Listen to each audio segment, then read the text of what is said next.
So today we'll begin by examining logics of inclusion and exclusion using the immunological ideology of the white cube within art context as a model for these larger dynamics. And we'll look at how artists have intruded into spaces where they're not welcome, from the gallery space to public space to the media space.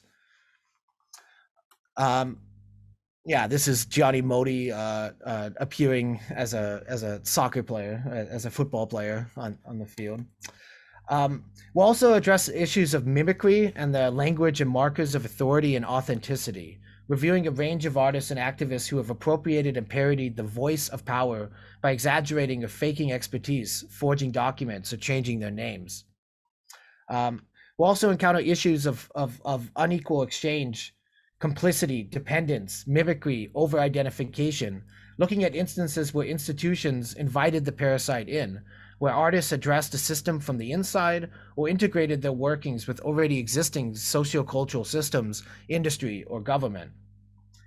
This seminar will consider how acts of resistance are also often co-opted and implicated in the very structures they seek to undermine.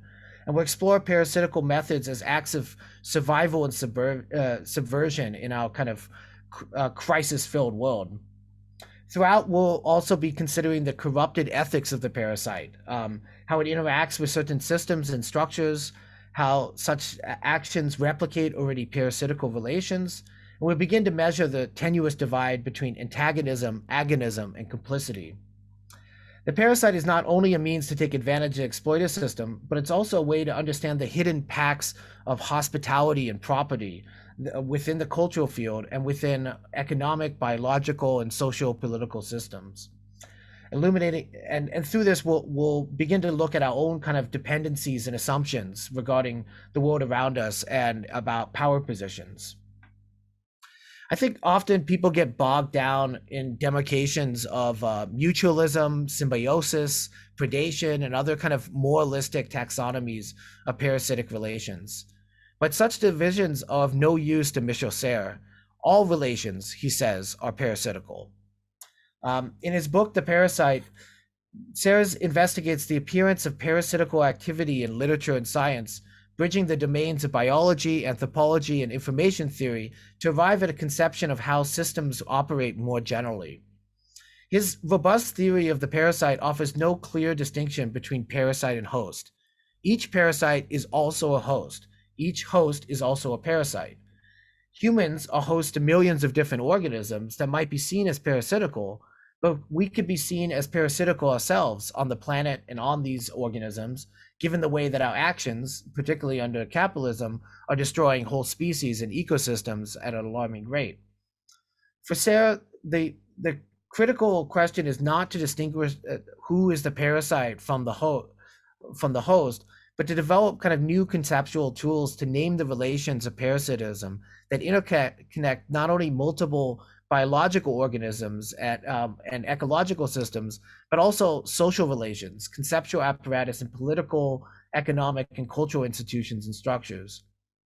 The parasite here is not merely a metaphor that migrates, it's a fundamental ontological condition based on the codependent transformation of energetic excess, of surplus, and taking that surplus and redirecting it into structural and systemic change, and to be able to feed off of it.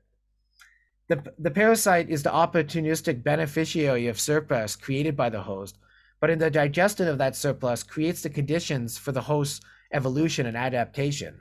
So in this case, the parasite is the quintessential participant.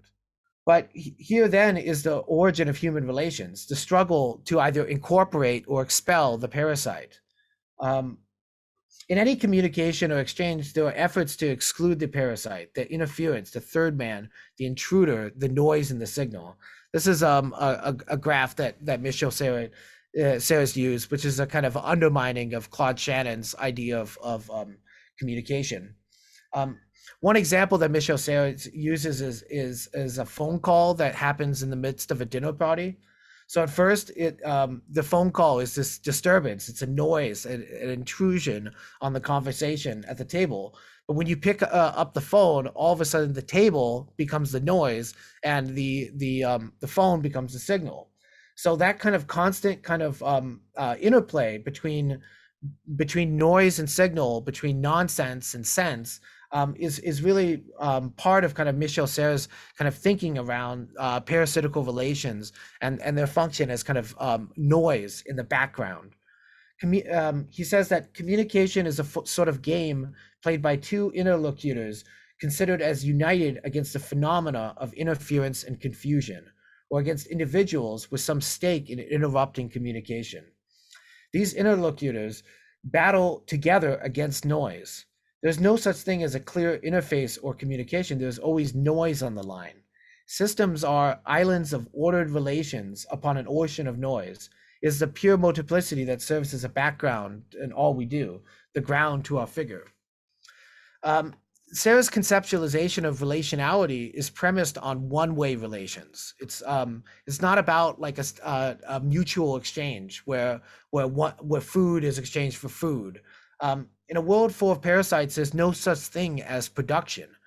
Nothing can be original since everything is immediately parasited. Sayers explains this idea by replacing Marx's concept of use value and exchange value with the term abuse value, which he defines as complete irrevocable consummation that only works in one direction. Abuse value precedes use and exchange value, according to Sayers, because exchange is always weighed, measured, calculated, taking into account a relation without exchange, an abusive relation. Through these abusive relations, the parasite creates a new logic. The typical understanding of exchange is that that exchanges must be of the same order. For example, food for food. But the parasite does something else. It can, for instance, show up as a guest, eat the food of the host, and give stories in exchange for the food. The parasite does not simply feed from the thing itself, but instead on the relation, on the social structure in which they're operating. And it has a relation to the relation. It's sitting on the channel of communication.